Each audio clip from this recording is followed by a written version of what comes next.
be seated, please. Thank you.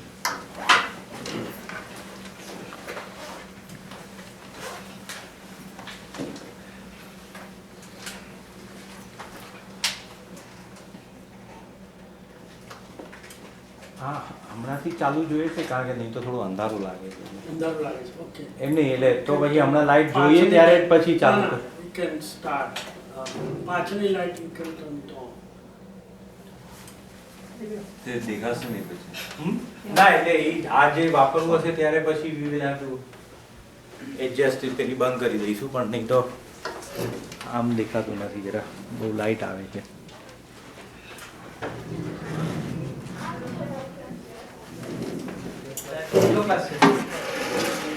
આ બાજુ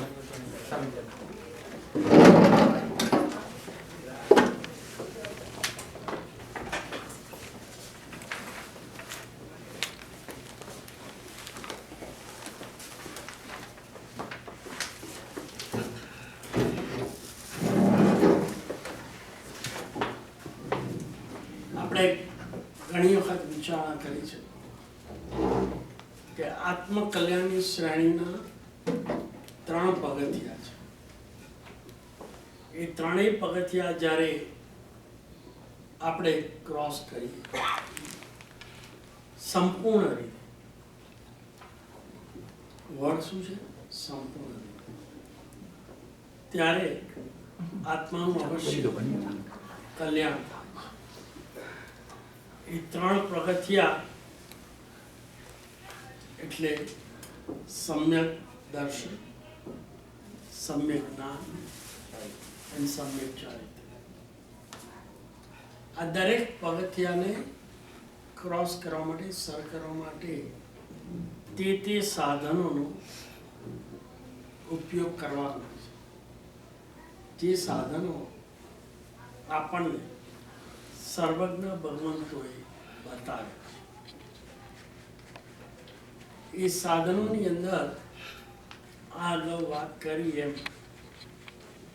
ત્રણેયનું સેવન કરવાનું હોય છે, જે પગથિયાને ક્રોસ કરવા માટે ઉપયોગી નીવડે છે. 3માંથી એક પણ પગથિયું, એક પણ જો સાધન ન હોય તો આત્માનું કલ્યાણ થવું સંભવિત નથી. એટલે ત્રણેયની જરૂર છે. કયા 3ની જરૂર છે? સમ્યક દર્શન, સમ્યક જ્ઞાન, સમ્યક ચારિત્ર. આ ઓર્ડર એટલા માટે આપે છે કે કલ્યાણની ઈચ્છા ધરાવનાર જીવે સૌ પ્રથમ શેની પ્રાપ્તિ કરવાની? સમ્યક દર્શન. જ્ઞાન કદાચ ઓછું હોય તો પણ સર કરી શકાય.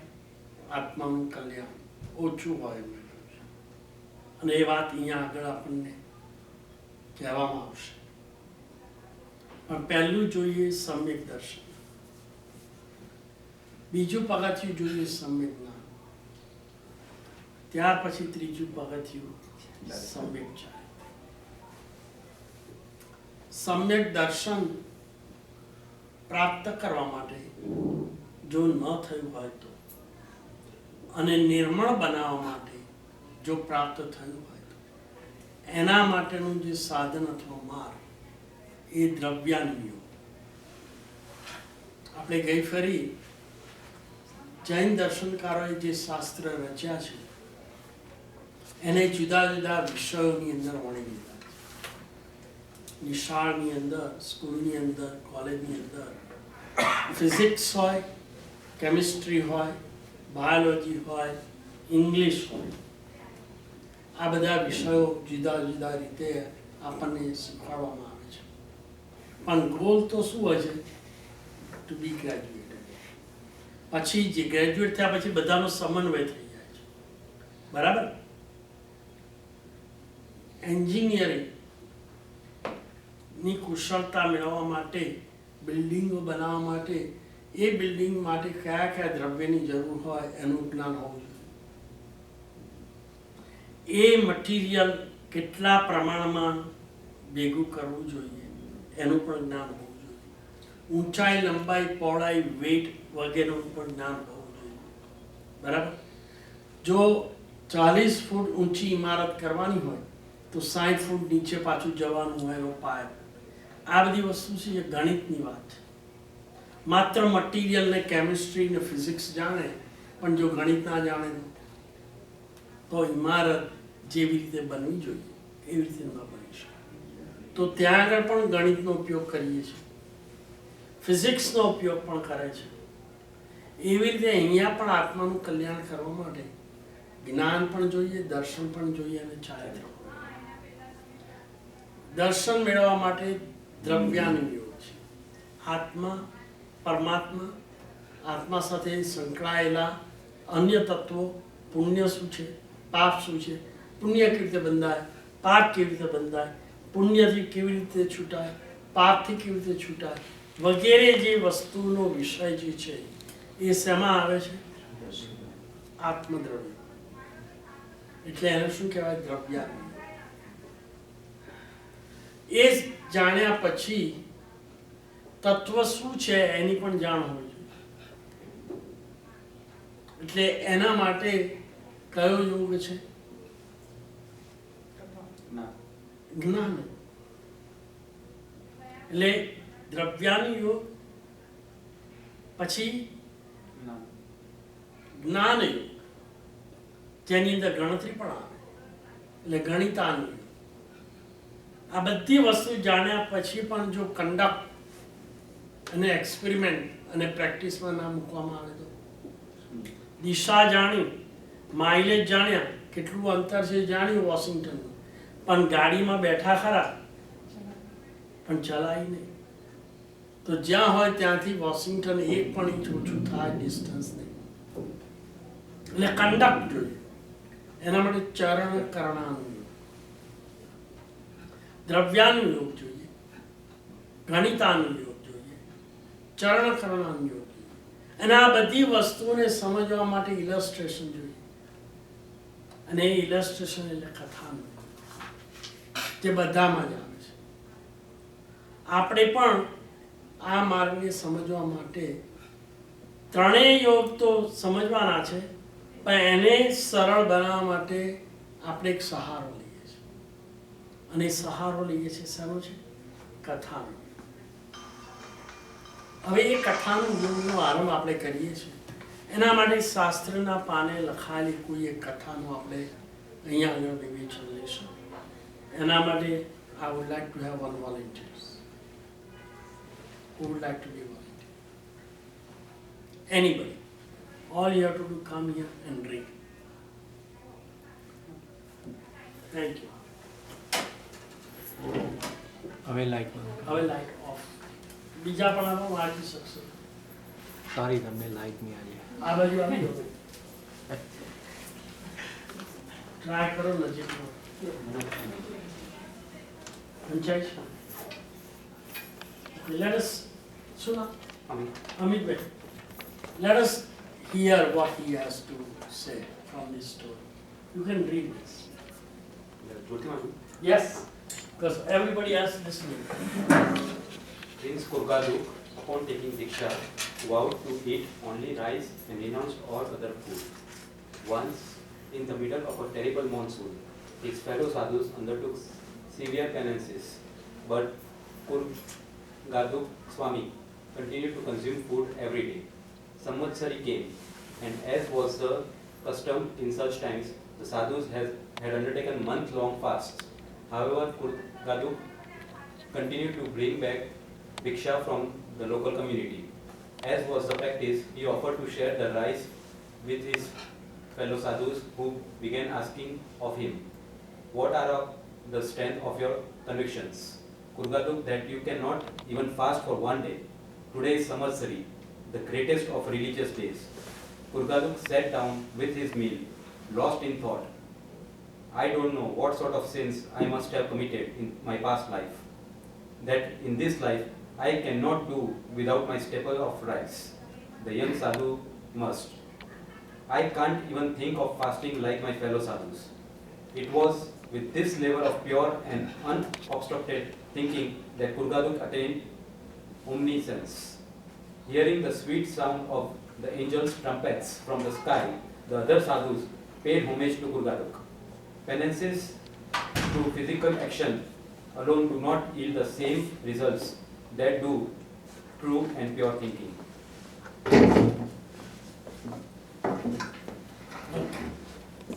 Everybody was able to listen this story, incident. Let me summarize. Now you can turn this off and turn on the lights. I will put.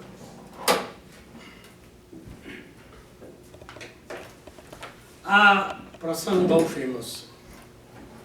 લગભગ બધા જ શ્રાવકોએ ક્યાંક ક્યારેક જેને પર્યુષણની આરાધના કરી હોય ત્યારે આ પ્રસંગનું વર્ણન તો આવે છે. આપણે આ પ્રસંગને બહુ ઝીણવટથી તપાસી એમાંથી આપણા જીવનની અંદર શું મેસેજ એપ્લિકેશન થાય છે એની વાત આવે છે આ માધ્યમ દ્વારા. કુરગડુ એ પોતે રાજકુમાર અને રાજકુમારની લાઈફ સામાન્ય રીતે વૈભવશાળી. રાજકુમારને શું દુઃખ? રાજાનો દીકરો એને ચિંતા પણ શું? કયા વૈભવ ઉપલબ્ધ ન હોય?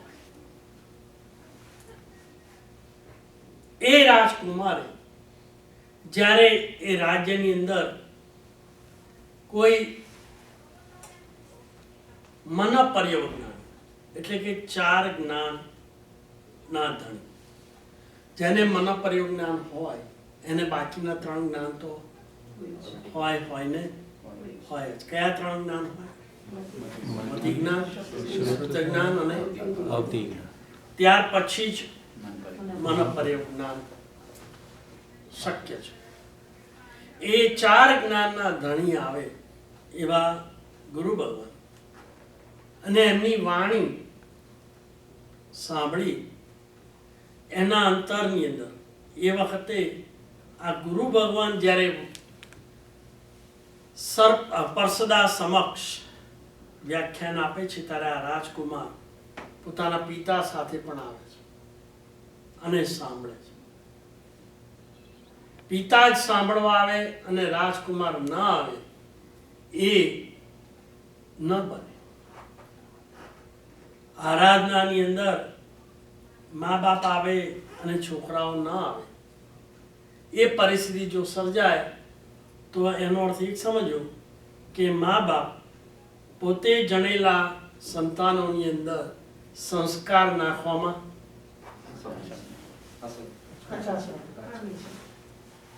ફેલ ગયા. એમ જ સમજવું પડે. જો જ્યારે ઓપોર્ચ્યુનિટી હોય ત્યારે મા બાપ જો એમના સંતાનોનું કલ્યાણ ઈચ્છતા હોય તો અચૂક સંતાનોને લીધા વગર આરાધનામાં જોડાય. પહેલાના જમાનાની અંદર આવો એક મા બાપ પોતે પણ પોતાની ફરજ શું છે કૌટુંબિક વડીલો તરીકે જો આપણે જ આપણા ઘરની અંદર આવેલા છોકરાઓને સંસ્કાર આપવામાં જો આપણે પાછળ પડીએ તો આપણે બીજાને ધર્મનું પ્રભાવ ને વહેંચવાની જવાબદારી કેવી રીતે લઈશું? કોઈ પણ વૈભવ સંપત્તિ કે અર્થ આપણે આપણા છોકરાઓને આપીશું પણ એની સાથે સાથે જો સંસ્કારોને નહીં આપીએ તો ભાવિ પરિણામ કેવું આવશે એની તો કલ્પના પણ કરી ન શકે. આપણને જે કંઈ પ્રાપ્ત થયું છે, જે કંઈ આરાધનાનું તત્વ આપણે પામે છે અને યદ કિંચિત કરીએ છીએ એની પાછળ વધતા કે ઓછા અંશે આપણા માતા પિતાનું યોગદાન છે. એ યોગદાન જો પ્રાપ્ત ન થયું તો યુવાનીની અવસ્થાની અંદર જ્યારે વિવેક સંપૂર્ણ ન હોય ત્યારે જગતના લોકો જે રીતે વૈભવ વાસનાને માં જોડાય છે, ન ખાવાના દ્રવ્યો ખાય, ન સેવાના દ્રવ્યોનું સેવન કરે અને એને કારણે જે જીવનને વેઠવી નાખે છે, એવી જ પરિસ્થિતિ કદાચ આપણી થઈ હોય. અને એ પરિસ્થિતિનું પરિણામ, એનું અંજામ જ્યારે જો જાણીએ ને ત્યારે આંખમાંથી આંસુ આવે. એવી શું ખાતરી છે કે આખી જિંદગી મહેનત કરી, પુરુષાર્થ કરી, કંઈક અંશે કંઈક બચાવીને આપણે આપણા છોકરાઓને આપીશું, પણ આપણા પછી એ વૈભવ, ધન, એનો અંતિમ અંજામ શું આવશે એનો આપણને કોઈ દિવસ ક્યાસ છે ખરો? બહારનું વાતાવરણ ભયંકર દૂષિત છે. પાઠશાળા સિવાય અને ધર્મના સ્થાન સિવાય આત્મકલ્યાણની વાત તો બાજુ પર મૂકીએ, પણ જેને મોરલ વેલ્યુઝ કહેવાય,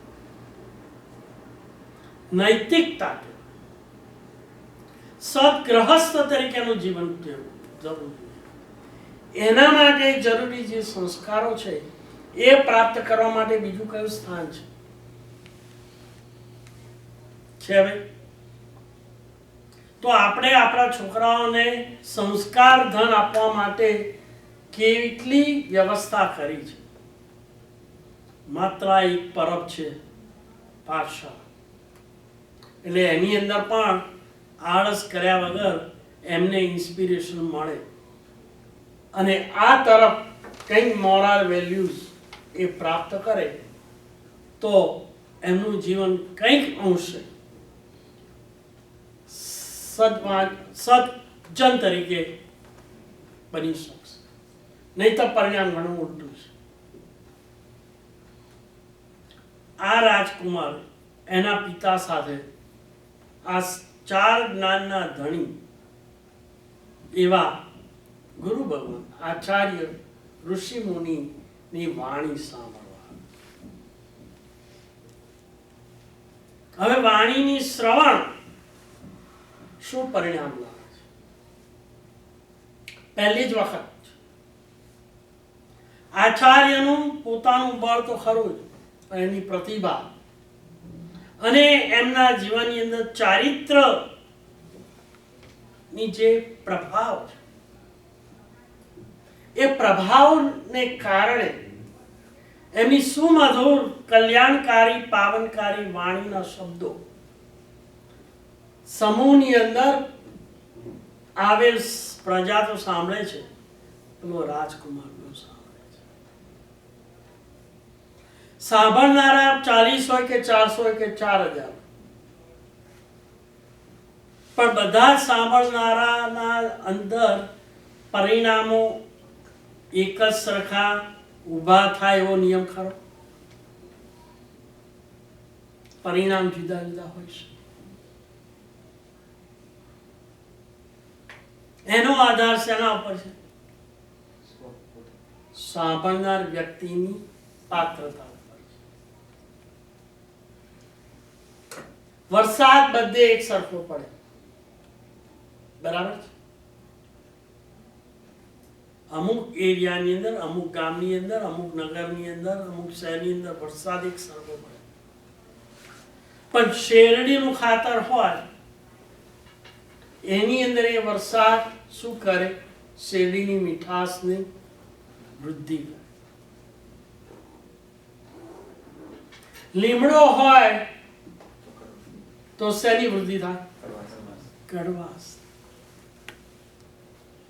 બરાબર? બાવળ હોય તો શેની વૃદ્ધિ થાય?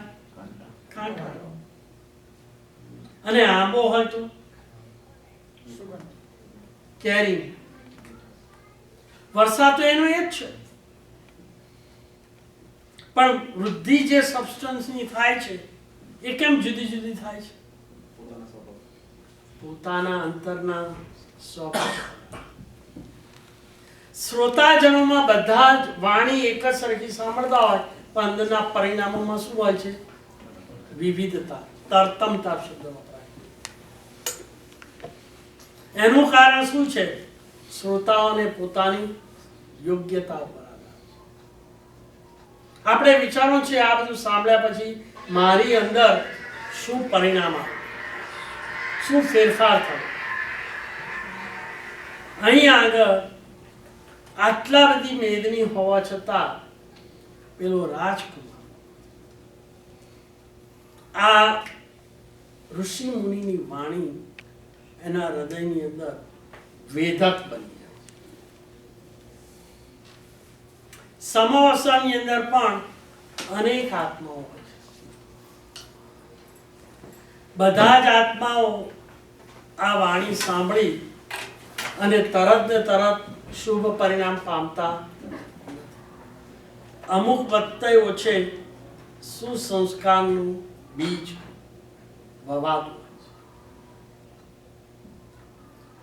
જ્યારે આ રાજકુમારે આ મન પરિયોજના ધરાવનાર એવા ઋષિ મુનિ વાણી સાંભળે છે ત્યારે એને લાગે છે કે જીવનની અંદર સાર્થક મનુષ્ય ભાવને કરવો હોય તો એક જ માર્ગ છે. કયો માર્ગ છે? સંયમ.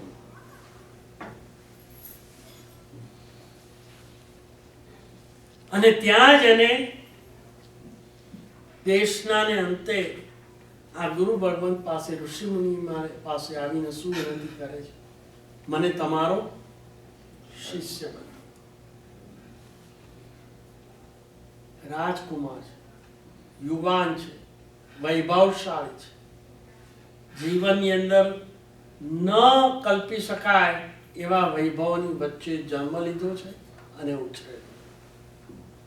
તેમ છતાં આ જીવની વાણીથી અંદર ખળભળાટ મચી અને ત્યાં જઈને શું નિર્ણય કર્યો? લેવા જેવું હોય તો સંયમ. અને તરત જ ત્યાં પચખાણ, સંયમ લેવાની વાત ચાલે છે. આપણે નૌકારસીના પચખાણ, વિકાસના પચખાણની વાત નથી. આ જિંદગીભર હવે એને રાજ કુટુંબ અને સાથે રહેલા વૈભવોને હવે યાદ કરવો. કેવો આત્મા છે, કેમ એવો આવો પરિણામ એને આવે? પૂર્વના સંસ્કાર. નંબર 1. અને બીજું આ ભાવની ઉજવણી જેવી પરિપક્વતા. જ્યારે જીવની પરિપક્વ થઈ જાય છે ત્યારે નાનું પણ એક આરાધનાનું અનુષ્ઠાન, મારે એમ્ફેસિસ એ આપવાના છે કે જીવનમાં કોઈક વખત મોટા અનુષ્ઠાનો ન થાય પણ એક નાનું પણ એક 15 મિનિટ કે 20 મિનિટ પણ વિતરાગની વાણી સાંભળો. એ 15 મિનિટ પણ સાંભળેલી વાણી કેવું ઉત્તમ ફળ આપી દે છે. તમને એ વાણી ન ગમે તમે છોડીને જઈ શકો છો. કોઈ બંધન નથી. આપણે કોઈ બંધન રાખ્યું છે?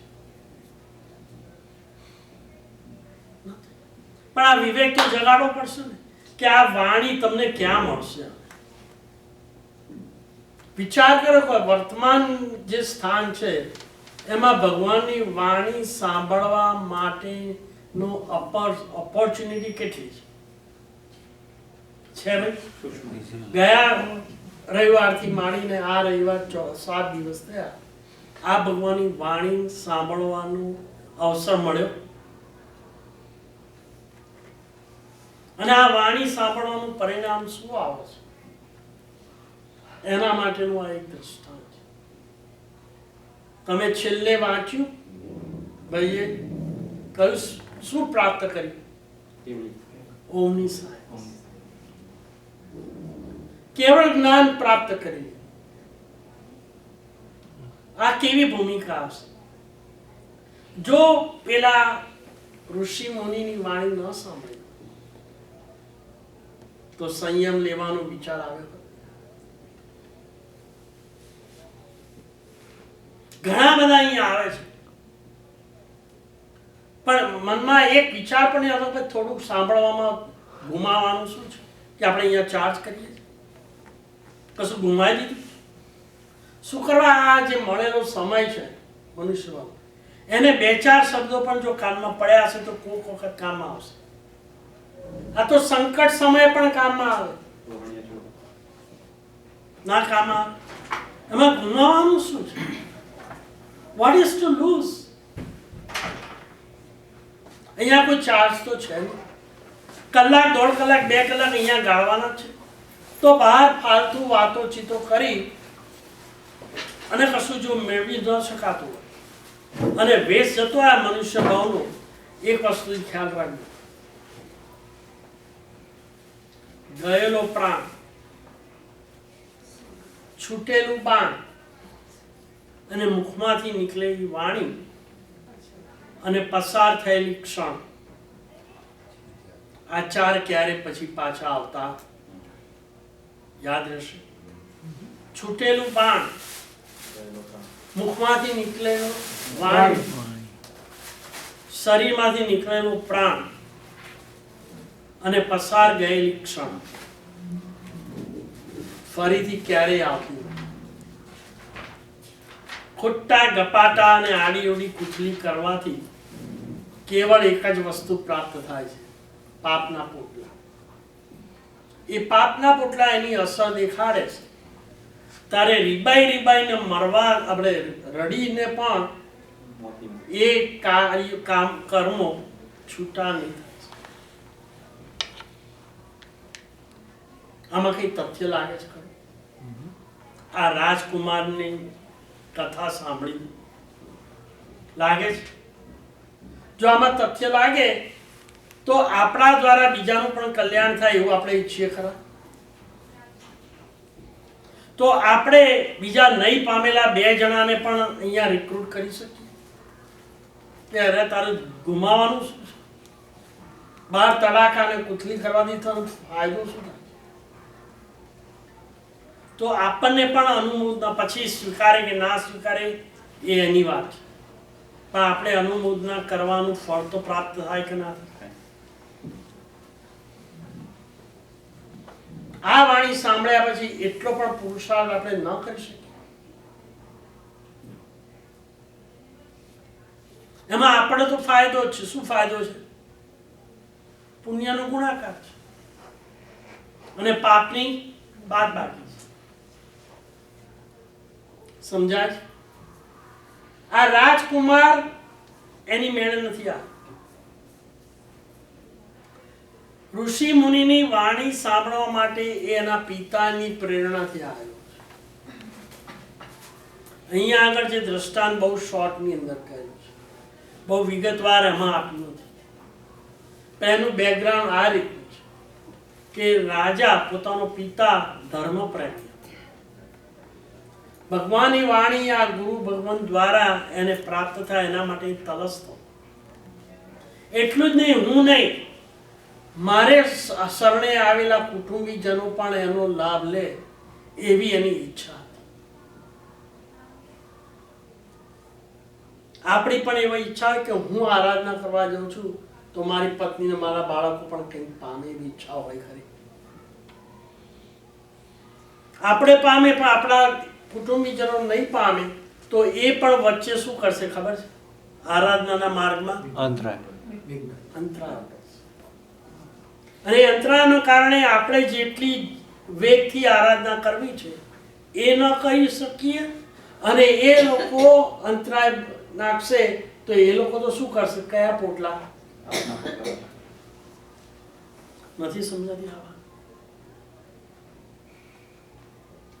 7 દિવસની અંદર એક રવિવારે 1-1.5 કલાક પણ જો કુટુંબના કાર્યોમાંથી આપણે સ્પેર કરી જો ભગવાનની વાણી સાંભળવાની ઈચ્છા ન થાય તો શું સમજવું? કેવો પાપનો તીવ્ર ઉદય હશે. અને વર્તમાન જીવનમાં નહીં સાંભળે તો સાંભળવાનું બીજું કોઈ આયોજન છે ખરું?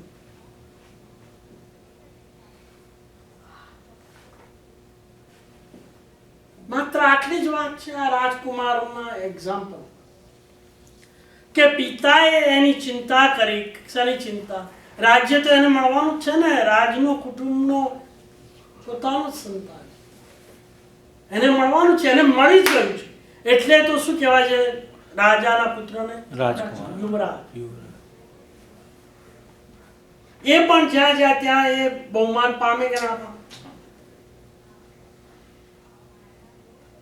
એ પણ સવારે હાથી ઉપર નીકળ્યો હોય તો પ્રજા એને ઘડી ખમા કરે છે કે નથી કરતી? હજી તો રાજા બન્યો નથી, છતાં એ પુણ્ય ભોગવે છે કે નથી ભોગવતો? જો એ પુણ્યનો ભાગીદાર થતો હોય તો આરાધનામાં એને ભાગીદાર થવાનું કે નહીં?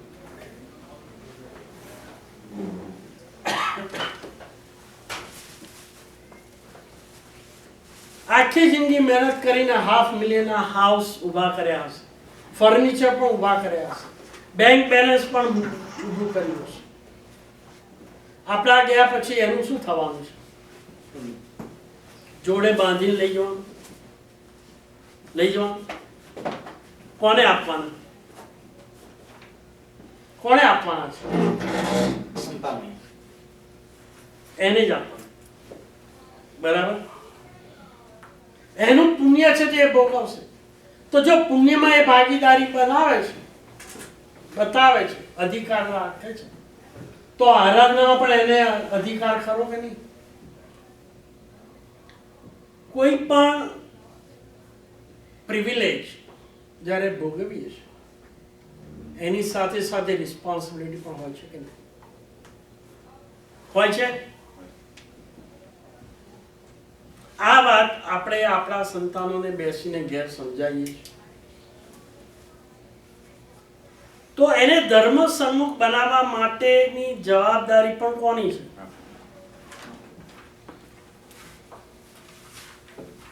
એમાંથી પણ જો ચૂકી જઈએ તો મળેલો વૈભવ નો અંતિમ અંજામ ક્યાં આગળ આવશે?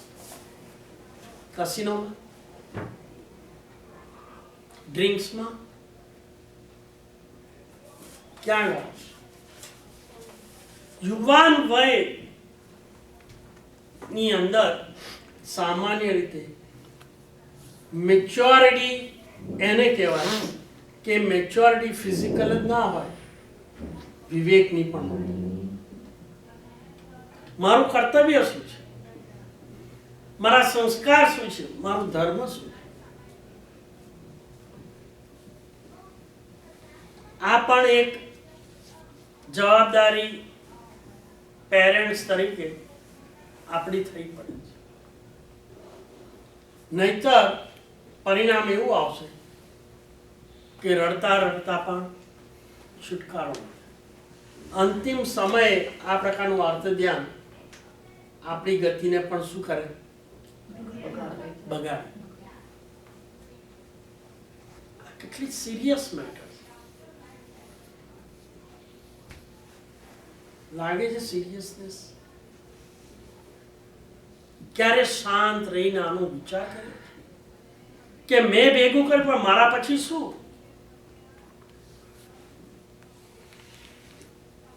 શાસ્ત્રકારોએ જે મા બાપ એમના સંતાનોની ચિંતા નથી કરતા અને સ્વચ્છંદી બની જાય એવા છોકરાઓ એને કારણે એ મા બાપને ભાવ હિંસક કહ્યા છે. કેવા કહ્યા છે?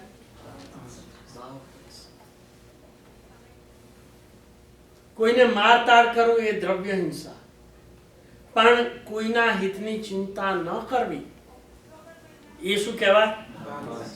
ભાવ હિંસા. આપણે ભાવ હિંસાના અપરાધી બનવું છે.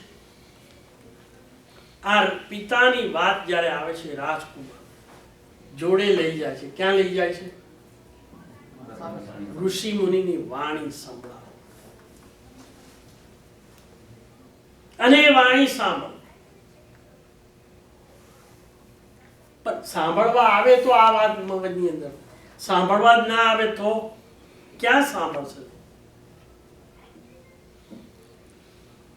ક્યારે સાંભળશે? પોતે સ્વયં જો નહીં સાંભળે ને પ્રમાદ કરશે તો સંતાનોની અંદર કયા બીજ રોપાવો?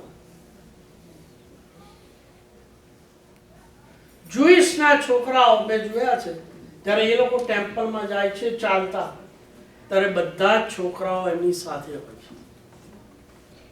All the kids, including babies, and they do attend their own programs.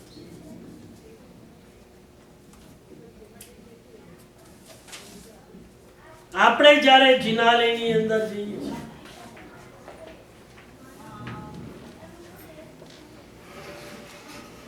ત્યારે જો જુઈશ લોકો સંસ્કારની મૂડી જે એમને મળી છે એ એમના સંતાનોની અંદર રેડવા માટે જો જોડે લઈ જતા હોય, તો આપણે એવી ફરજ નથી કે આપણા સંતાનોને આરાધના માટે જોડે લઈ જઈએ. કેટલો ઉત્તમ આવો આ સંસ્કારનો વારસો આપણા માતા પિતાએ આપણને આપ્યો. એમનું ઋણ છે, મા બાપ પ્રત્યે આપણું ઋણ છે, ગુરુ ભગવંતો પ્રત્યે ઋણ છે, અને પરમાત્મા જેનું શાસન આપણને મળ્યું એના પ્રત્યે તો અનંત ગણું ઋણ છે. એની સામે આપણને આપવા માટે છે શું? આમ ને આમ જીવનની પળો ચાલી જાય છે. શું કર્યું આપણે? જો આ પ્રમાણે સંસ્કાર નહીં આપવામાં આવે તો ભાવિ પેઢી કયા માર્ગે જાય છે? જ્યાં આગળ ધર્મના સંસ્કાર નથી એ પેઢીની દશા શું છે? ડ્રગ્સ, ડ્રિંક્સ અને ક્લબ, આને જીવનની સફળતા કહેવાય કે બરબાદી છે? ગમે તેટલી તનતોડ મહેનત કરીને બચાવેલી સંપત્તિ 40-50 વર્ષ જેને થયા એ ભેગી કરતા એ 40 કે 50 કલાકની અંદર ખતમ થઈ જાય કે નહીં? આવી પરિસ્થિતિનું સર્જન ન થાય એના માટે આપણી કોઈ જવાબદારી ખરી? બસ એ જ ચિંતા આ રાજકુમારના પિતાને, કે ઋષિ મુનિ મારા નગરને આંગણે પધાર્યા છે, હું તો જઈ નથી શકતો, પણ સામે ચાલીને ઋષિ આવ્યા છે. અને સામાન્ય ઋષિ નથી. કેવા ઋષિ છે? 4 જ્ઞાનના ધણી પધાર્યા છે નગરમાં, અને એનો અવશ્ય લાભ લેવો માત્ર મારે નહીં પણ મારા કુટુંબીજનો. આરાધનાના માર્ગની અંદર એકલ નહીં આખા કુટુંબને અંદર માર્ગદર્શન સાથે જોડવા જોઈએ. તો આપણે કર્યાનું તો લાભ મળશે, સાથે સાથે કરાવવાનું અને અનુભવ. જે પુણ્ય છે એનો ગુણાકાર કરવાની આ એક ફોર્મ્યુલા છે. થઈ શકશે કે નથી થઈ શકે? થઈ શકે. હવે પછી જ્યારે પૂજા કરવા આવીએ ત્યારે એકલા આવીશું કે કુટુંબીજનોને લઈને? હલો, લઈને.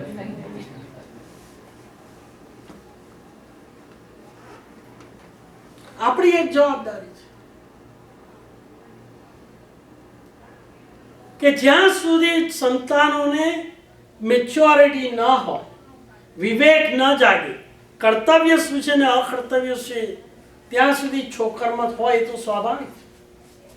આપણને પણ આપણા મા બાપે એવી જ અવસ્થાની અંદર સંસ્કારના બીજ રોપ્યા છે. એમનો અનંત ઉપકાર છે, નહીતર આપણે ક્યાંય ભટકી જાય. એમનું ઋણ છે આપણા ઉપર ચડે. તો આપણે પણ આપણા સંતાનોને એ તરફ વાળીએ. એમાંથી મોટી મોટાઈ કરીએ છીએ, એનો ઉપકાર કરીએ છીએ કે કર્તવ્ય છે?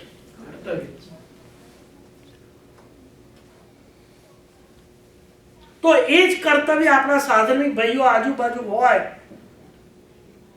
એમના તરફ પણ આપણે કરીએ કે ના કરીએ? કે ભાઈ આવી વાણી દુર્લભમાં દુર્લભ છે. માત્ર મનુષ્ય સાંભળે, દેવોને પણ નથી મળતી, તિર્યંચોને તો નથી જ મળતી, અને નરકના જીવોને પણ નથી. તો આટલી વાણી સાંભળવામાં તમારે આ બધો પ્રમાદ શેના માટે છે? એવું તો બહાર તમને શું એવું પ્યારું છે કે તમને આ વાણી સાંભળવાનો અંદરની ઈચ્છા થતી નથી. આ રાજકુમાર પિતા સાથે આવ્યો, એને આ ઋષિ મુનિની વાણી સાંભળી અને શું પરિણામ આવ્યું? સાંભળતા જ હજી રાજાને નથી પરિણામ ઊભો થયો અને રાજકુમારને શું ઊભો થયો પરિણામ? ત્યાં ને ત્યાં જ ઋષિ મુનિ પાસે શું લીધી? દીક્ષા. પ્રવજ્ય.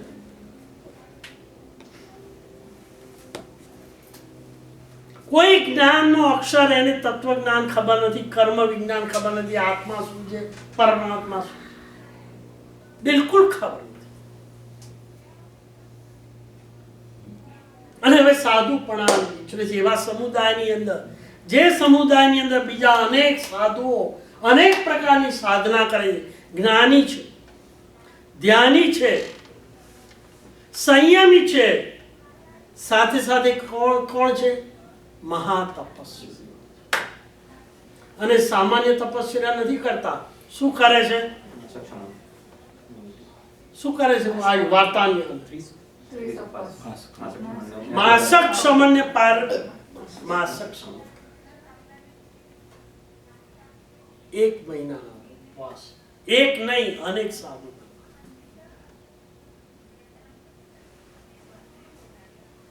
1 મહિનાનો ઉપવાસ. અને ઉપવાસ તો કરે છે ખરો પાછા. અને જુઓ અમારો કેટલો ઉપવાસ, 1 મહિનાનો ઉપવાસ. અને એ સમૂહની અંદર જ વિચરે છે કોણ? કોણ વિચરે છે? આ રાજકુમાર જેને દીક્ષા. પણ આ તો વૈભવમાં ઉછરેલો છે. પાણી માગે અને શું મળે? દૂધ પડી આવે. રોજના પકવાનમાં. એટલે એનાથી ઉપવાસ તો શું, એકાસું પણ થતું. અને રોજ જોઈએ શું ખબર છે? એક ગળો ભરી અને ભાત. સામાન્ય પ્રમાણમાં નહીં, ગળો ભરી. કુર એટલે ભાત અને ગળું એટલે ગળો ભરી. રોજ એ ભિક્ષા લેવા જાય. બીજા બધાને તો માસક સમય, પણ એટલો સરળ અને સંતા. તપસ્યા નથી થતી, પણ લાવી અને જે સમુદાયની અંદર સાધુ ભગવંતો હોય એને ખબર નથી અમને ઉપવાસ છે કે તમે થોડો તમે વાપરો, મારામાંથી થોડું લો અને મને શું કરો? ધન્ય. આ એક આચાર છે. કયો આચાર છે? વહેંચી, બીજાને વહેંચીને પછી પોતે. રોજ નીકળે છે, કારણ કે બીજા બધા તો ઉપવાસ વાળા હોય એટલે કોઈ ગોચરી વગડવા ના જાય. પણ આને તો શું જોઈએ? ઘડો ભરીને ભાત. વિચાર, મનમાં ખેદ થાય છે. અરે 20 ઉપવાસ છે, 30 ઉપવાસ છે, 15 ઉપવાસ છે. ઉપવાસ કરે છે, મનમાં એક અન્નનો દાણો પણ નથી ખાતો. અને મારે રોજ ઘડો ભરીને, જ્યાં સુધી ઘડો ભરીને ભાત ના ખાય એને બિચારાને પેટમાં શું થાય? એમ થાય કે ક્યારે હું આમાંથી છૂટું. પાછો ભાવ તો ખરો. રોજ સવારે નીકળે અને ખાતા ખાતા શું કરે છે? પાછું તપસ્યા, પશ્ચાતાપ કરે છે કે અરે રે હું કેવો છું. આ શું છે ખબર છે? ખાય છે ખરો, પણ ખાવામાં એને શું લાગે છે? દુષ્કૃતની ગરહા. એ ઈચ્છાથી, એટીસથી, હા પેલા ભલે ભૂખ્યા રહ્યા, મારે તો મજા છે એમ નહીં. હું કેવો કેવા મેં ભારે કર્યું કે આ બધા ઉપવાસી, તપસ્યા, સંયમ, જ્ઞાનનો યોગ અને તપસ્યાનો યોગ કઈ આત્મસિદ્ધિ કરવા માટે કેટલા તત્પર છે. અને હું આ પ્રણાદી રોજ ખાઉદરો છું. રોજ પશ્ચાતાપ અને આજુબાજુ આજુબાજુના બધા સાધુઓ જે માસક સમ કરતા જુએ છે, હા, જોયું? સાધુ થયો પણ રોજ ખવદરો છે. હવે આ શું કરે છે સાધુ? નિંદા. પોતે કરેલી આરાધનાનો આ ગર્વ, જે લોકો ન કરી શકતા હોય એના પ્રત્યે તિરસ્કાર ક્યારેય કરવો નહીં કે હું આરાધના કરવા છું, હું તપસી છું, જો પેલા ક્યારેય કરવી. દરેક વ્યક્તિ પોતપોતાના સ્વરૂપ પ્રમાણે કરતા હોય, પણ એ ખાવા છતાં પણ કેવો છે? ખાવા પાછળ એને અને પેલા ઉપવાસી છે પણ આને ખાતો જોઈ શું કરે છે? એની હીનતા. કેવો છે? સાધુ થઈને આવે ભાઈ, લોકોને ત્યાં બસ માર પાણી ઉડાવવા માટે જ અહીંયા ભેગો થયો. એક ઉપવાસ પણ કરતો અને એમાં આયા પર્યુષણ. અને પર્યુષણનો છેલ્લો દિવસ કયો હોય? સામાન્ય રીતે 12 મહિને તપસ્યા નહીં કરનાર સંવત્સરીના દિવસે તો, પણ પેલાને તો પેટમાં એટલો બધો ઉખડાટ ઉભો થયો. પાછો શું થયું? સંવત્સરીના દિવસે પણ પાછો ગળો લઈને વરવા માટે નીકળ્યો. અને બધા સાધુઓ જે માસક શ્રવણવાળા હતા જુએ છે, આજે પર્યુષણ સંવત્સર દિવસ અને આ ખાધવાનો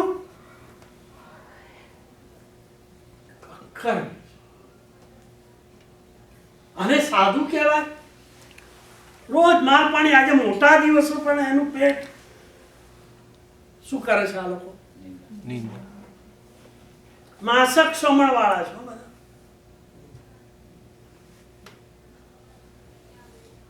અને પેલા પાછા ગળો લઈને ભાત ક્યાંકથી વોરી બધેથી આવ્યા. અને આનો પણ એક આચાર હતો. પાછો શું આચાર હતો? પહેલા શું કરે? તમે કઈ વાત, તમે કઈ બોલો, તમે કઈ મને લાભ આપો, મારામાંથી લે. અને પેલા સાધુ જો આ કેવો છે? સંવત્સરીના મોટા દિવસે પોતે તો ઉપવાસ નથી કરતો, પણ અમારા જેવા ઉપવાસીને પણ શું કહે છે પાછા? ખા. એટલે એની અંદર શું કરે? લે તારે શું કહે છે? કેટલી અપભ્રંશના કરે છે. કોણ કરે છે? માસક શ્રમણ કરનારા. આ હું એટલો ભાર આપું છું કારણ કે you will see the result. આપણે તો એકાદ પણ ઉપવાસ ને એકાદ તીર્થયાત્રા કરી નાખી હોય એટલે આપણે આમ લેબલ મારીએ, હું હવે ધર્મિષ્ઠ થઈ. અને જે ન કરે એનું તો સમજવાનું. રાજકુમાર છે, રાજપાટ છોડીને આવ્યો છે. એક ગળો ભાત ખાવો પડે ત્યારે એને શાંત થાય. અગ્નિ ભૂખની. એનું પણ એક કારણ છે. પણ પાછો વિવેક શું છે? લીધા લાવ્યા પછી પણ શું કરે છે? પહેલા બીજાને. આમાંથી એક ફોર્મ્યુલા. તમારા પાત્રમાં જે વસ્તુ તમે લેવાનો હોય એ વસ્તુ તમે પહેલા બીજાને. બે મિત્રો હોય કે બે સાધર્મિક હોય કે બીજા કોઈ પણ જણું હોય, પહેલા શું કરો તમે? બીજાને આપો પહેલા, પછી તમે તમારા મોઢાનું. આ ઇઝ ઇટ ધેટ ડિફિકલ્ટ? આપણે કરીએ છીએ. આમાં પણ એક ફોર્મ્યુલા છે. આપણે તો લાઈન લાગ્યો પહેલા ચલો, પાછું ખલાસ થઈ જશું તો રહી જઈશું. પણ બીજા રહી જશે. બીજા તો લાઈનમાં ઉભા રહેશે, આપણે આપણું કરી લો ને યાર. જમણવારમાં હોય કે પાર્ટીમાં હોય કે શાદીમાં હોય, પહેલા ભાઈ આપણે લઈ લો. સાંભળ્યું છે કે રસોઈ ઓછી છે ને માણસો વધી ગયા છે, જલ્દી જઈને પહેલા લઈ લો. અને વારંવાર શું કરો? ઉભા થવું લેવું, પાછું બીજી લાઈન. પહેલા જ લઈ લો ને, 3 ઢેપા મૂકી દો. ખાવામાં આવશે તો ખાશું, નહીં ખાશું તો પડી જશે. પણ એ ના સમજે તો તમે જે લો છો બીજામાંથી ઓછું થાય છે. કઈ માટી છે આપણી, ખરેખર કેવા છે? લેવાનું હોય તો આપણે બીજા માટે રાખો એવી વિચારણા કરીએ કે આપણે લઈ લો, કેવી વિચારણા કરીએ?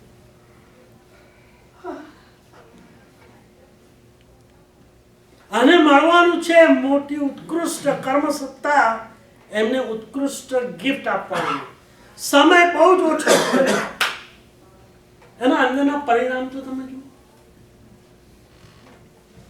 અને પેલો બીજા સાધુ, તમે કંઈક લો, તમે કંઈક લો, અને પેલા સાધુઓ શું કરે છે અંદર? પેલો એમ સમજે. હવે તમે વિચાર કરો કે આપણા ભોજનની અંદર કોઈ થૂકે કે એના પ્રત્યે આપણને શું થાય? નફરત ને તિરસ્કાર થાય કે બીજું થાય? શું થાય? આવેશમાં આપણે એને શું કરી નાખીએ બોલો? કદાચ શરીરથી કાયાથી ના કરીએ પણ વચનથી શું કરી દઈએ? અને આને શું કર્યું? ખરેખર કૃપાળુ છો. આ ભાત, એ ભાત છે અંદર, પણ ઘી નહોતું, અને તમે આ થૂંકની અંદર ઘી અંદર નાખ્યું. ઉપકાર છે તમારો. શું કહ્યું? તમારો ઉપકાર છે. કઈ વિચારસરણી હશે આ રાજકુમાર? રાજકુમાર છે પાછો. કેવી રીતે ઉછર્યો છે, કયા વૈભવમાં ઉછર્યો છે? કદાચ જિંદગીની અંદર પગ પણ ધરતી ઉપર નહીં મૂક્યા હોય. એ બહાર જાય તો પણ ક્યાં શેના પર જાય? હાથી ઉપર. હાથી ઉપર ચાલનાર આજે સાધુ તરીકે જ્યારે એ ભિક્ષા લેવા જતો હશે ત્યારે કેવી રીતે જતો હશે? ચંપલ પર ખરા? વિચાર કરો. સાધુ ભગવાનને આપણે જોઈએ ત્યારે આમ વિચાર આવે કે હું કેવી રીતે ચાલું છું. સાધુ ભગવાન કેટલો તડકો ને તાપ ગરમીની અંદર સહન કરતા હશે. અમુક એરિયાની અંદર તમે 12-1 વાગે નીકળો ને, ધરતી તપતી હોય, વિહાર કરતા હોય ત્યારે ત્યાં આગળ શું હોય છે? હાથી ઘોડા હોય છે. કેવા હોય છે? પાક ઉપર કશું હોય છે? ધરતી તપતી હોય. નીચેથી તો તપતી હોય પણ માથા પર પણ શું હોય છે? છત્ર હોય છે. તપતી હોય છે, તાલ તપતું. અને છતાં મુખ ઉપર શું હોય છે? પ્રસન્ન. ઓહ, ગરમી કેટલી, ટેમ્પરેચર 110. આમ ત્રાસ થઈ ગયો, ઘરમાં પેટ્રોલ નથી અને એસી ચાલુ કર્યું નથી, અને પછી લાંબો તાણ થઈ જાય. હા, ત્રાસી ગયો. પેલા સાધુ ભગવંતોનું જીવન તો જો. અહીંયા તું આટલી ગરમીમાં ત્રાસી થાય છે અને ભૂલે છે કે જો પાપના પોટલા જ હશે અને નરકમાં જવાનું થશે તો શું દશા? કેમ જ્યારે ત્રાસી ગયો શબ્દ બોલાય છે ત્યારે સાધુ જીવન યાદ નથી આવતું? આવે? આ છે અણગાર મારા, કેટલું સુંદર. જના રોમ રોમતી રાગની વૈભવની નિસ્બિલસે ધારા, વિતરાગ વૈરાગની ધારા. યાદ કરીએ છીએ આપણે 12 મહિનામાં કોઈ દિવસ સાધુ ભગવાન જય યાદ આવે? નથી આવતા. જેને સાધુપણું પ્રત્યે રુચિ હોય એને 24 કલાક સાધુ નજર સમક્ષ. સાધુ ભગવાનને મળવાની ઈચ્છા થાય કે આ ફરી જઈએ પહેલા શું કરવું છે? જ્યાં આગળ સાધુ હોય એમને શોધી કાઢીએ અને એમની સેવાને લઈ આપીએ. એવો વિચાર આવે. અહીંથી પેલું પ્લાનિંગ કરીએ કે અહીંયા ફરીશું ને અહીંયા ફરીશું ને અહીંયા ફરીશું. એ લિસ્ટની અંદર આજે સાધુ ભગવાનને મેળવી એમની પાસે 24 કલાક પસાર કરવાની એવું પ્લાનિંગમાં હોય છે? જરૂર લાગે છે?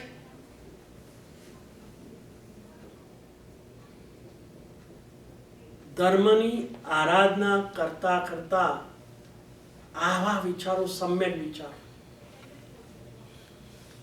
પ્રભુને જોઈને પ્રભુનો શિષ્ય જે નજીકમાં નજીક કોણ? પ્રભુની નજીકમાં નજીક કોણ હોય? સાધુ ભગવાન. શાસન શિરોમણી છે બધા. તો પ્રભુને જોઈએ ત્યારે પ્રભુના શિષ્યો યાદ આવે કે ના આવે છે? ત્યાગ અને તિતિક્ષા ની પરાકાષ્ઠા અહીંયા આવે છે. અને પેલા શું થવા મારી કેટલી દયા ચિંતવે છે. કેવો વિચાર એને કર્યો કે મારું આત્મકલ્યાણ થાય, મને તપસ્યા નથી થતી, હું ભૂખ્યો નથી રહી શકતો, અને જે કર્મ મને સતાવે છે એની દયા આ સાધુ ભગવંતો બધા કરે છે. અને મને કહે છે શું કરવા તું તપસ્યા નથી કરતો? મારી ચિંતા કોને છે? આ સાધુઓ. જુઓ એને કયું વિચાર્યું? આપણા પર કોઈ થૂકે આપણે શું વિચારીએ અને આને શું વિચારીએ? ફરક લાગે છે? આપણને કોઈ પ્રતિકૂળતા આપે તો શું વિચારીએ અને આ કુરેગડું એ શું વિચારે? ઉપકારી છે મારા આત્મકલ્યાણની અંદર હું બાધક છું એની ચિંતા કોણ કરે છે? આ મારા સાધુ એટલે ભાઈ ગુરુ ભાઈઓ થયા. યુ નો વોટ ઇઝ ગુરુ ભાઈ? એક જ ગુરુના બધા જે શિષ્યો એકબીજાના શું થાય? ગુરુ ભાઈ. અને ભાઈઓ ચિંતા કરે કે ના કરે? અને આને શું સાર કાઢે? થૂંક્યા પેલા ગળાની અંદર, લે અંદર ઘી નાખ, લેશ માત્ર પણ રોષ ખરે. આપણા ભાણામાં કોઈ આવું કરે તો શું થઈ જાય અશોકભાઈ?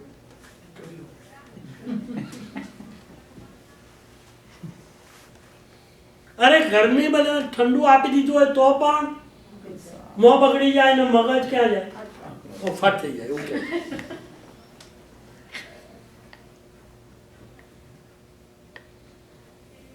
જમતી વખતે એક વખત પણ તમે આ દ્રશ્યને સામે લાવી શકો? લાવી શકાય? વિચારણા કરી શકાય કે આ રાજકુમાર હતા, રોજ પકવાન હતા, સવાર બપોર સાંજ જેટલા જોઈએ અને જે જોઈએ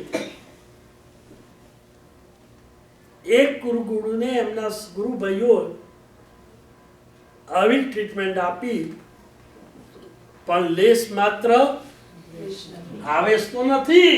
પણ એમનો શું માન્યો કે લોકોએ જે મને ભિક્ષાની અંદર રાઈસ આપ્યા એ ડ્રાય હતા, પણ મારા આ ગુરુ ભગવંતો મને પચે એટલા માટે ડ્રાય જે લુખ્ખા હતા એમાં શું નાખ્યું જેથી પેટમાં મને જોયું નથી સમજ પડતી.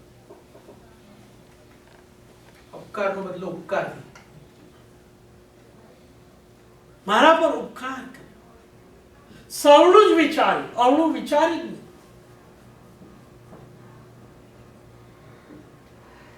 અને આ રીતે આત્માની શું કરે છે? નિંદા. મેં કેવા પાપ કર્યા કે આવા મોટા દિવસે પણ સંયમ ત્યાગ લીધો છે પણ મારી ભૂખ હજી મને સતાય છે. મેં કેવા પાપો કર્યા છે. ધન્ય છે આ મુનિ ભગવંત. મહિના મહિના સુધી એ અન્નનો દાણો લેતા નથી. કોટી કોટી પ્રણામ. દરેકને કોટી કોટી પ્રણામ કરે છે. અને આ પાપી પેટ હું કેવો છું, શું કરે છે ત્યાં? પશ્ચાતાપ. અને પશ્ચાતાપ એ પણ એક અગ્નિ છે. પશ્ચાતાપ એ તાપ છે, ખબર છે? પાયચિત્તમ વિનો વ્યાવચમ તહેવ સજ્જાઓ. પ્રાયશ્ચિત બધા તપોની અંદર અભ્યંતર તપમાં પહેલું જ મૂક્યું. શું મૂક્યું? પ્રાયશ્ચિત્તમ. આને વિચાર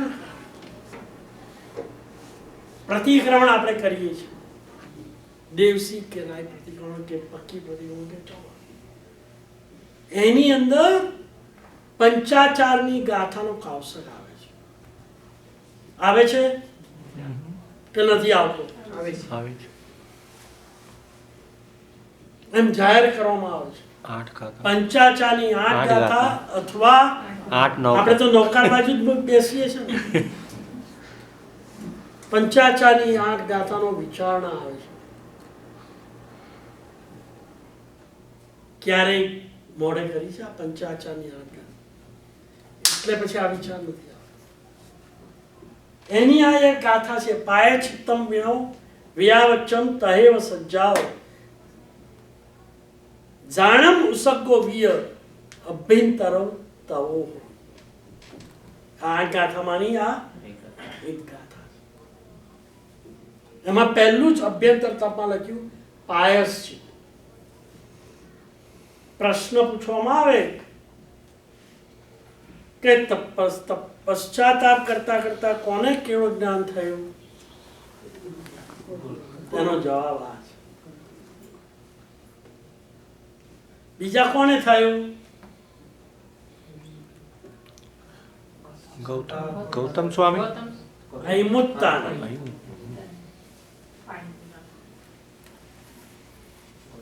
કોણ અહિમુત્તા હતું? આપણે શું લેવા દેવા અહિમુત્તા સાથે? આ બધી વાતો પાઠશાળાની અંદર આ બધા કરિક્યુલમ હોય છે. અને જ્યારે પરીક્ષા આપવામાં આવે બોર્ડની, એમાં આ બધા ક્વેશ્ચનો હોય છે. આ બધા ક્વેશ્ચન તમને પૂછવામાં આવે કે એવા 3 જણાના નામ આપો પશ્ચાતાપથી કેવળ જ્ઞાન થયું.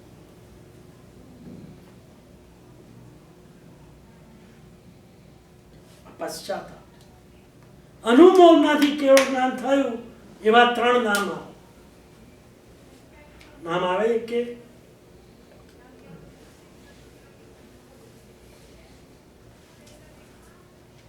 નથી આવતું? એક ઇલાચી કુમાર દોરડા પર જ્યારે નાચ કરતા હતા ત્યારે પેલા સાધુને વરતા હતા પેલી નવયૌવના સામે. અને એ સાધુ ભગવાનની જે સંયમ જીવન હતું એની અનુભૂતા કરતા કરતા કરતા હવે ત્યાં ક્યાં જ્ઞાન હતું ને ઉપવાસ હતા, કશું જ નહીં. પણ છતાં એમને શું મળ્યું?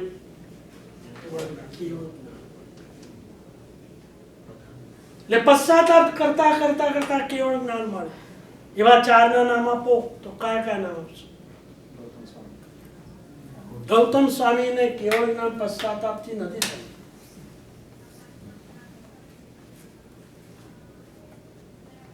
એમાં આ 2 નામ આવે. અહિમુત્તાનું નામ આવે, કુરગણનું આવે. બીજા કોનું આવે? મૃગાવતીનું આવે. ચંદનબાળા અને મૃગાવતી એનું આવે.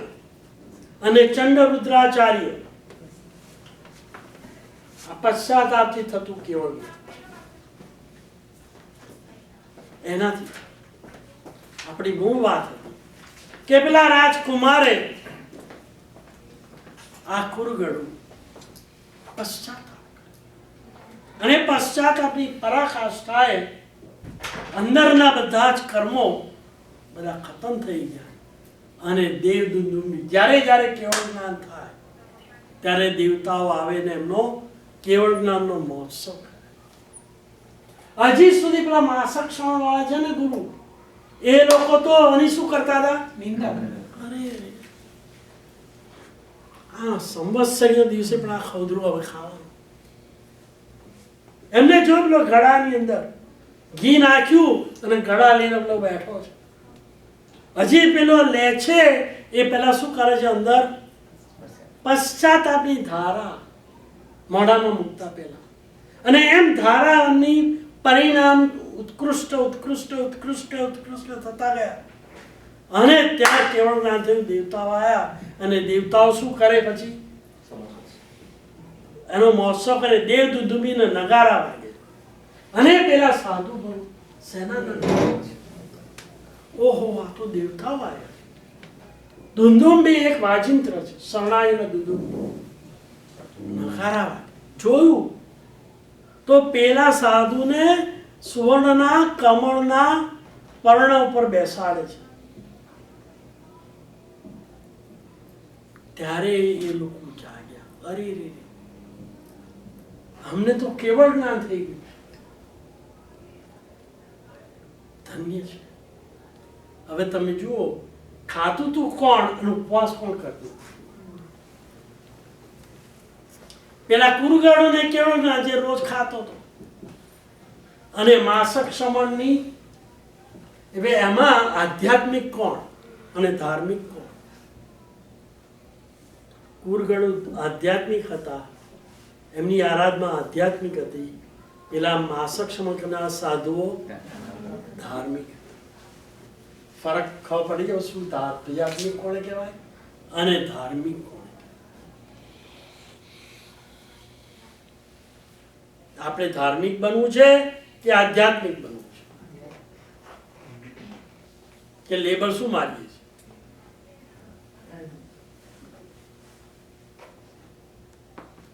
શાસ્ત્રકારોએ આનો ઉલ્લેખ આ રીતે કર્યો છે. અમિતભાઈએ વાંચ્યું એ પ્રમાણે હવે ફરી વાંચ્યું. અમિતભાઈ આવો, એટલે લાઈટ બંધ. ફરીથી વાંચવાનું પ્રયોજન એ છે કે હવે તમે આપણે જેમ જેમ વાંચીએ એમ ખાલી વાંચી જવાનું નથી, એની અંતર્ગત જવાનું, સ્લોલી, ધીમે. Prince Kurgaduk upon taking Kuragadu. Prince Kuragadu upon taking Diksha vowed to eat only rice and renounced all other food. Once in the middle of a terrible monsoon, his fellow sadhus undertook severe penances, but Kurgaduk Swami continued to consume food every day. Samvatsari came, and as was the custom in such times, the sadhu had undertaken month-long fasts. However, Kurgaduk continued to bring back Diksha from the local community. As was the practice, he offered to share the rice with his fellow sadhus, who began asking of him, "What are the strength of your convictions?" Kurgaduk, "That you can't even fast for one day. Today is Samvatsari, the greatest of religious days." Kurgaduk sat down with his meal, lost in thought. I don't know what sort of sins I must have committed in my past life, that in this life I cannot do without my staple of rice. The young sadhu must. I can't even think of fasting like my fellow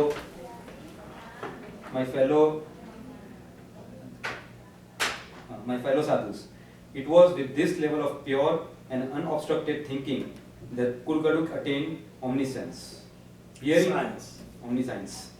Hearing the sweet sound of the angels' trumpets from the sky, the other sadhus paid homage to Kurgaduk.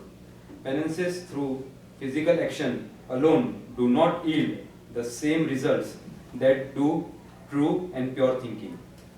Last sentence. Okay. You can turn on the lights, please. The essence here is only physical activities is not equivalent to the true religions. There has to be some purification process, how we think, what we think. It is very important, every step in religion, that our morale, our thought process, our internal feeling must be purified. each ritual that we are doing. The real meaning of the ritual is to purify the thoughts and purify us. If it doesn't cause any purification, the external laundry is not enough. Of course, that doesn't mean that we should not do the ritual. Because internal purification does not take place until we do external rituals. It is the path through which we can go interior and within. Any question? What is the message here? Can one person, each person can comment at least one sentence by listening this whole event. I would like to come and have one comment from each person. Where I should start, from the front or back? Sailaswati Sarvati. You heard the whole entire events and story. Anything, don't worry what you say, but get some message so other people can learn. Criticise નહીં કરવાના અને શક્તિ પ્રમાણે ધર્મ કરવાનો. Very good. Whatever you could do, you do it. What others do, it's none of your business. Don't mind what others do. They may be doing more, or they may be doing less. Everybody is doing according to their capacity, understanding. દરેકનું સૌ જુદું જુદું. એક વ્યક્તિ અઠ્ઠાઈ કરી શકતા, બીજો માળ નૌકારસી કરી શકતો, તો એના પ્રમાણની અંદર નૌકારસી પણ તપ છે, એને નીચો કરવાનો કોઈ મતલબ નથી. દરેકની અવસ્થા, દરેકની યોગ્યતા અને દરેકની શક્તિ અલગ અલગ. ધર્મના રાજ્યની અંદર દરેકે પોતપોતાની શક્તિ પ્રમાણે ધર્મ કરે છે. બીજાએ એનું અનુકરણ કરવાનો કોઈ પ્રશ્ન નથી. જેને જે રીતે પોતાના શક્તિ મર્યાદા પ્રમાણે આરાધના કરવાનું મન થાય એ કરી શકે. હું વધારે કરું છું એટલે ઓછા કરનારા નીચા છે એ સમજ આપણા મગજની અંદર ન હોય. એટલું ખરું કે બીજા વધારે કરતા હોય તો એની અંદર આપણા હૃદયની અંદર એની અનુમોદના હોય છે કે હું નથી કરી શકતો. એવો મારો કયો દોષ કે પાપ છે જે મને અટકાવે છે, એનો પશ્ચાતાપ કરવાનો છે અને અન્યની જે વૃદ્ધિ થતી હોય એની અનુમોદના. તો આપણે પુણ્યનો ગુણાકાર કરી શકીએ. જો બીજાની હિંસા અને નિંદા કરીએ તો પાપનો ગુણાકાર. અને આપણે જે કરેલી આરાધના છે એનું ફળ શું થઈ જાય? નીલ થઈ જાય, ધોવાઈ જાય. આ તો પેલા મુનિઓએ પછી પશ્ચાતાપ કર્યો તો કુરગણોને કેવળ જ્ઞાન થયું. પછી પશ્ચાતાપમાં અને કરતા કરતા કરતા માસિક શમન કરનારા સાધુઓને પણ શું બન્યું? કેવળ જ્ઞાન. એટલે પશ્ચાતાપ કરેલો ક્યારેય નિષ્ફળ થતો નથી. આપણને પાપની નિર્જરા કરાવે. Number 2, you have anything comment? આપણે પોતાનો ભાવ બને એટલો ઊંચો રાખવો જોઈએ. બીજાના કરવા ના કરવાથી આપણું પોતાનું એમાં ગુમાવવાની જરૂર નથી. ટૂંકમાં કેવું હોય તો બીજા શબ્દમાં કે અન્ય કે પોતાને કરેલા સુકૃતની અનુમોદના અને પોતે કરેલા દુષ્કૃતની ગ્રહ, બીજાના નહીં. અનુમોદના સુકૃતની પોતાના અને બીજાના. કોઈ તીર્થયાત્રા કરીને આવ્યો તો આપણે એની અનુમોદના કરીએ. કોઈ આયંબિલ કરતો હોય તો આપણે એની અનુમોદના કરીએ. આપણે ભૂતકાળની અંદર કરેલા સુકૃતો છે એને યાદ કરીને આપણે સારું થયું કે આ ફરી જાત્રા થઈ ગઈ, ફરી ક્યાં તો આ શું કર્યું? સુકૃતની અનુમોદના. પણ અમે આમ કર્યું ને પેલા આવું ના કર્યું, એ ભાવ એટલે બીજાની દુષ્કૃત ગ્રહ કરવાનો આપણને કોઈ અધિકાર છે?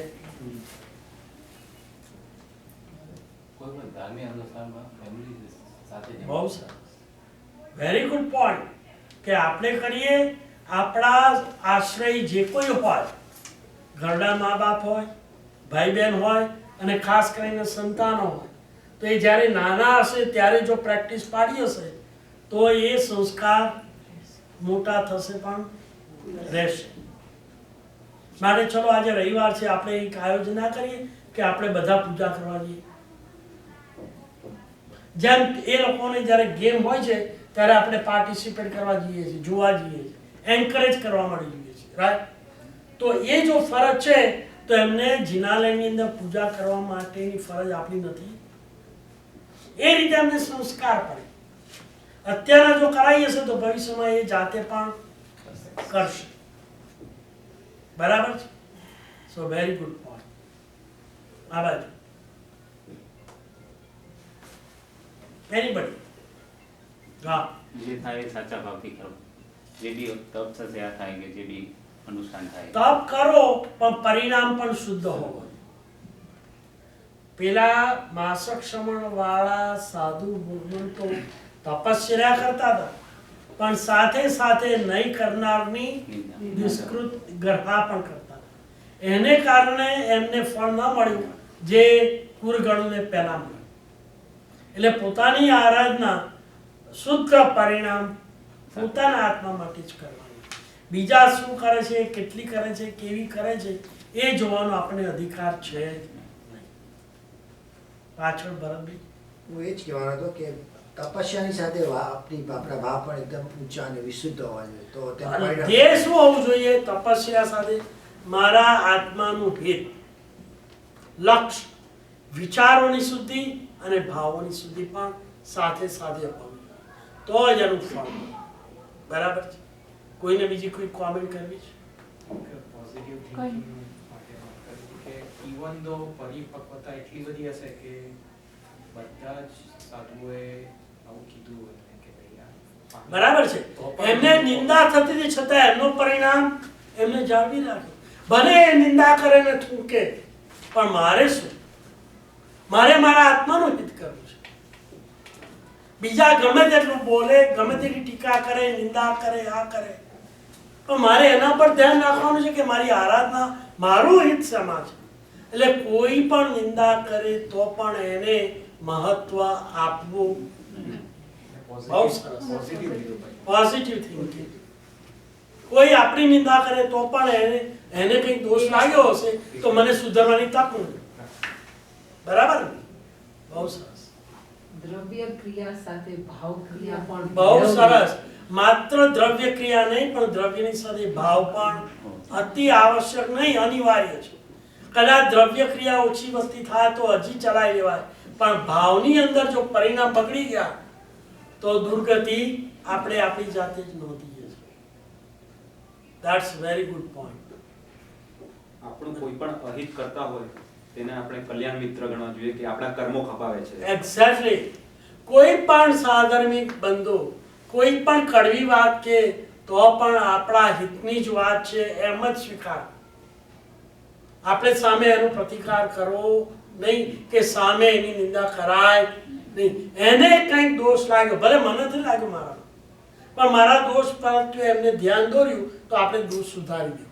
દોષ ના હોય તો મૌન પાડવું, પણ સામે પ્રતિકાર ન કરો. બહુ સરસ point. See, there are a lot of points we extract just from one example.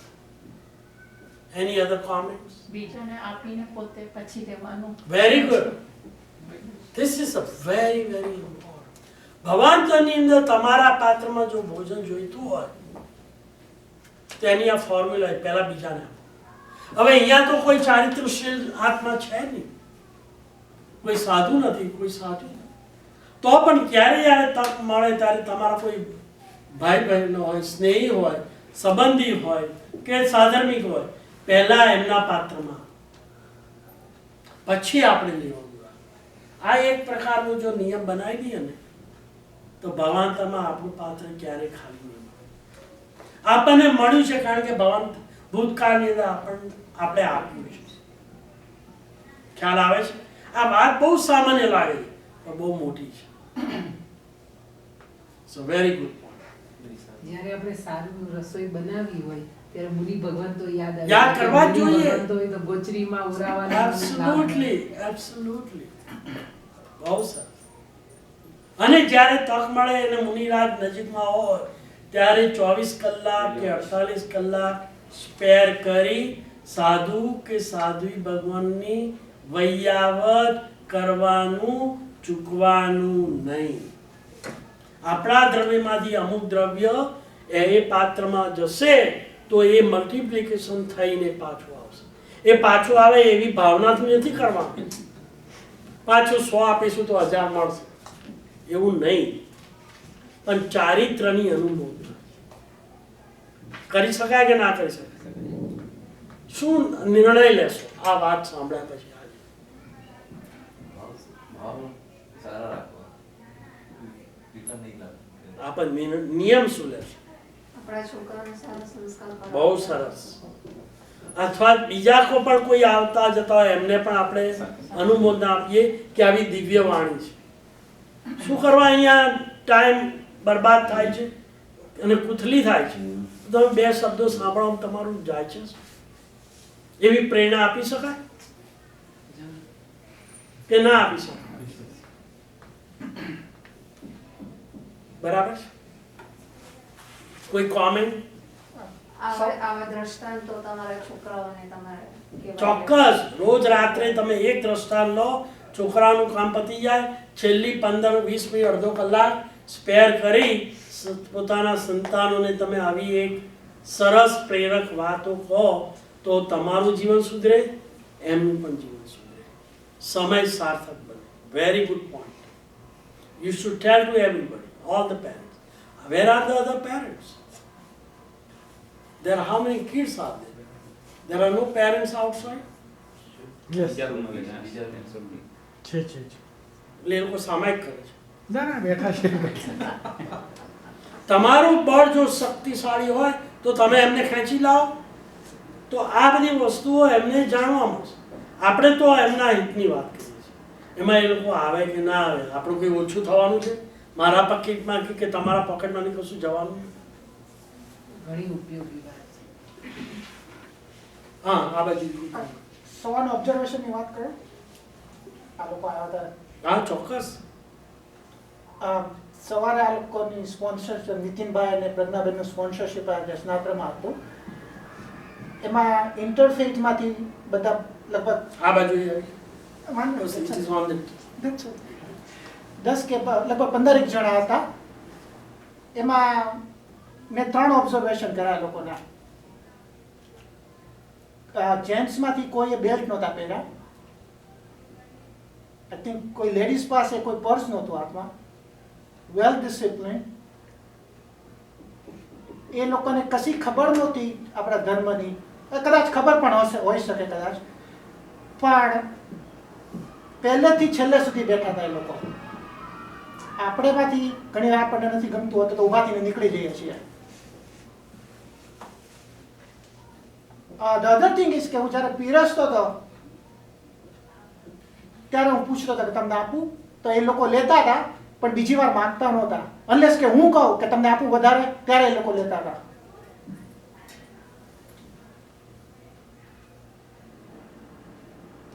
They were taking a keen interest in each and every ceremony. Yes.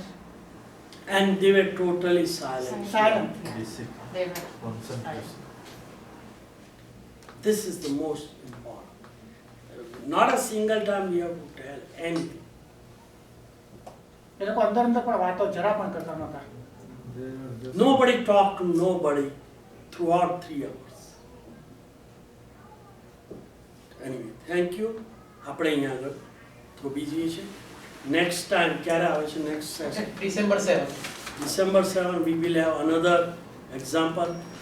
I'm requesting again, if you spread this word to other people, my efforts is the same. My time is the same. I would like more people to get involved and taken advantage. Is there anything that people did not understand here today? અને આ કથા માધ્યમ એવું છે ને કે બધાને interest આવે. That's બીજા why જે we બહાર have બેઠા just છે, started. parents હોય It's એમને starting. પણ આનંદ આવશે અને એમના છોકરાઓને So I would ask each person to recruit 2 people. Okay, ciao. Sarvamangala સર્વકલ્યાણકારણમ પ્રધાનમ સર્વધર્માણમ જયમ જયતિ શાસ્ત્રમ. Thank you. જય ગુરુ. જાન્યુઆરીમાં આપણે દેરાસરમાં સન્ડે જે ઓપનિંગ છે એમાં 4 સેશન ખાલી છે, તો કોઈ સાધન ભાઈ બંને જો